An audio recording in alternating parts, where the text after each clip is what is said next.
Hi Taurus, kumusta po kayong lahat? So ayan Taurus, maraming salamat po sa walang sawang pagsubaybay sa ating pong mga reading.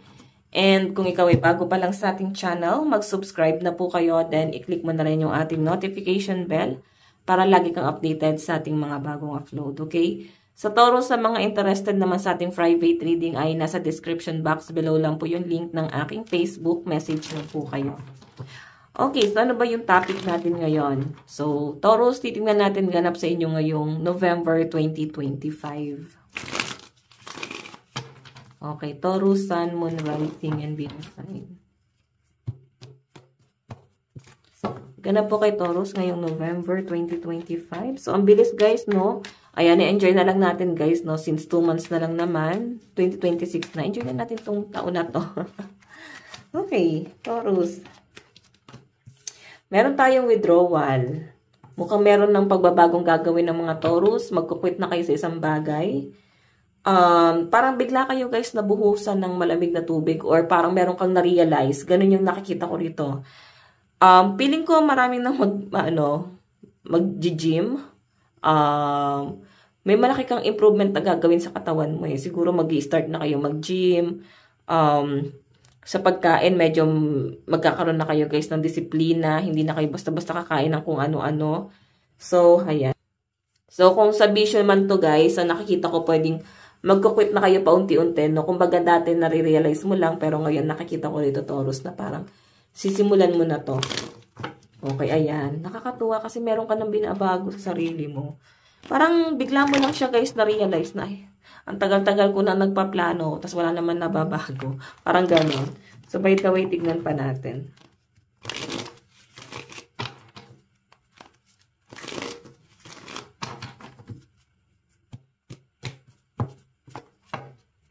Okay, Taurus.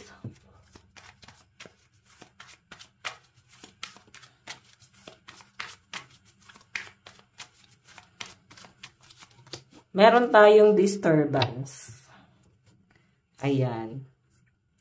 Naku, mukhang napabayaan nyo nga talaga yung sarili nyo. Siguro bigla kayong nabuhusan ng malamig na tubig na, hey, wake up, hindi dapat habang buhay, ganito tayo, madumi. Or madungis, no? Parang bigla nyo marirealize daw, Taurus, ngayong November, na parang magpaganda, magpa-sexy, magpa-macho. Parang, ang nakikita ko nga dito sa halip na gumastos kayo, sa pagkain or sa mga bagay na hindi pa naman kailangan is parang ilalaan mo na lang talaga siya sa health, no? Ilalaan mo na lang talaga to sa pagpapaganda. So, ayan, isiset mo tong goal na to. Okay, siguro paghahandaan mo yan, Taurus, para sa summer. Kasi may ilang buwan ka pa para mag-summer, di ba? So, tignan pa natin.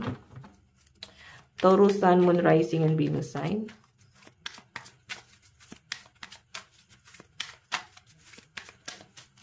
Meron tayong eternal love, eternity, consistency, and soulmate.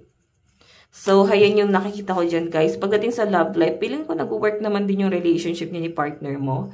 And nakikita ko na supportado yung partner mo sa kung ano yung gusto mong gawin sa buhay mo. May time lang talaga na parang sobrang naging kampante yung ibang Taurus dito na parang kahit hindi nag-aayos.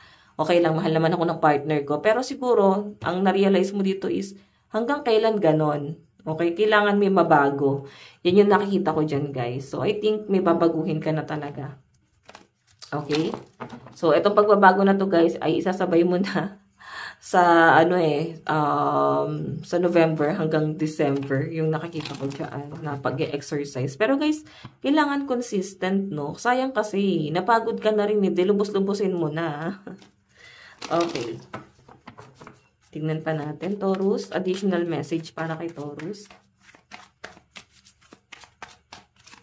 Meron tayong sweetheart. Oh, siguro may PCOS yung iba sa inyo. Okay, pwede mag-healthy lifestyle kasi gusto nang bumuo ng baby. Okay, or pwedeng nakita nyo na parang nagkaroon ng hormonal imbalance siguro iba sa inyo. Na parang bigla kayong lumobo, bigla kayong, bigla kang tumaba. Parang hindi na nga kayo kumakain, tumataba pa rin. So, siguro, ayan, pa-check up pa rin kayo guys, ano yung nagiging cause. Marami kasing pwedeng dahilan. Pwedeng sa health na yan talaga. Isa na dyan guys is hormone. Sa hormones mo. Pero pwedeng nagkakaroon ng imbalance or pwedeng thyroid. Ano pa ba? Basta merong dahilan. So, hindi naman ako guys expert. Ayan, baka may mga doktor na nanonood sa atin or nurse. Kayo na guys magpaliwanag. Okay, so by the way, ano ba itong withdrawal? Tignan natin.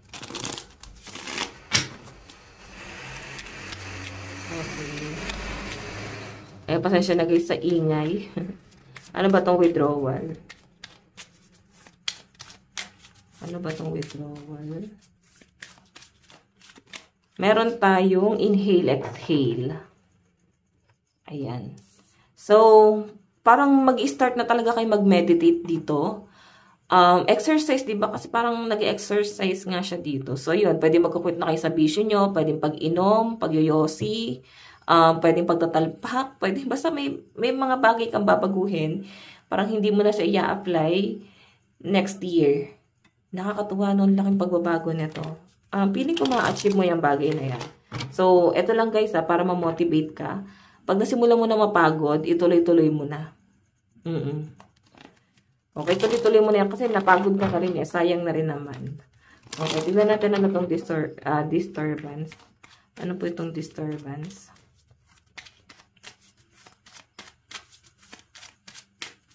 Meron tayong do not panic. Ayan, pwedeng nawindang ka siguro. Oh my God, self, tinutubuan na tayo ng maraming tagyawat. Ba't parang naging ganito na tayo? Ano ba, nalosyang ba? Napabayaan ba yung sarili? Kasi parang, ang nakikita ko dito is magiging conscious ka talaga sa health mo and sa physical appearance mo, guys. Yun yung pinaka-focus ng energy mo ngayong November 2025. Okay, na may pagpapanik ka rito. Parang, oh my God. Kailangan natin tong solusyonan. Hindi to kailangan maging ganito lang. So, ayan. Ano tong eternal love? Meron tayong sleep on it. So, guys, baka puro din tulog. Sobra sa pahinga. Okay? Baka ito na yung time na parang alam mo yan, since marami ka naman sigurong time, is mag-exercise na nga. Okay? Huwag nyo hayaan yung sarili nyo na ganun lang, na maging dumoble ka kung sa tingin mo is hindi mo naman gusto yung bagay na yan. Pero guys, more on ang nakikita ko talaga is pagbabago talaga sa katawan. Pagpapaganda, sa hygiene, ano ba, sa health. Yun yung more on nakikita kong focus mo ngayong November 2025. Okay, so tignan natin. So ito Piling ko, babaguhin nyo na rin guys yung oras ng pagtulog nyo. Baka kasi madalas na rin kayo guys na pupuyat. Alam nyo ba guys na pag mas madalas kang puyat, wala rin no. Nonsense din po yung pag-exercise. Ang alam ko parang nakakataba din ba yun? Parang ganon no. Okay, so tignan natin additional message. Palitan pala yung card ko. Ano tong sweetheart? Sorry guys. Ayan. Nagagalaw ko. Ano tong sweetheart? You are not your emotion. Di ba nagiging emotional ka sa person mo? Piling ko sinusuportahan ka naman ng person mo. Sinasabi niya, mahal ka pa rin naman niya. Kung naman yung pagbabago nangyayari sa inyo. Baka iba sa inyo guys, pwedeng postpartum. Baka kakapanganak lang. Okay, or iba sa inyo guys, pwedeng buntis. Then parang hindi mo matanggap kung ano yung nangyayari sa katawan nyo. And I know I'm not okay. Nagiging emotional ka talaga. Kasi pwedeng hindi naman ito yung nakasanayan mo eh. So, bigyan kita ng advice. Alam mo yung parang sa isang iglap, biglang nagbago yung buhay mo. Okay, yung pagde-detach dun sa bagay na parang hindi ka pa ready mag-detach sa kung ano yung nakasanayan mo. So, tignan natin yung advice. Meron tayong grounding. Go deep, explore your roots. Ayan. So, sinasabi lang dito guys is parang may nakikita ko mga Taurus na medyo isip bata. Oo, baka ito na yung time para mag-explore ka. Palaganapin mo yung kaalaman mo. Yung kaalaman mo dyan sa isang bagay na yan. Baka marami pang pwedeng mangyari. So, baka kailangan mag-expand ka. And sa mga isip bata rito guys, trigger warning. Piling ko magkakaroon ka ng awakening din ngayong November. Marami kang marirealize. No? Itong nangyayari sa inyo guys is basic pa lang to. No? Sa mga bagong nagpapamilya pa lang, lahat ng tao dumaan dyan. So, kaya mo yan. Okay? Magiging emotional ka daw ngayong November guys. Pero ang kailangan mo daw gawin dito is mag-explore and mag-expand. Okay, so by the way, Taurus, ito lang po ang inyong reading. Maraming salamat. God bless and love you all. Bye-bye.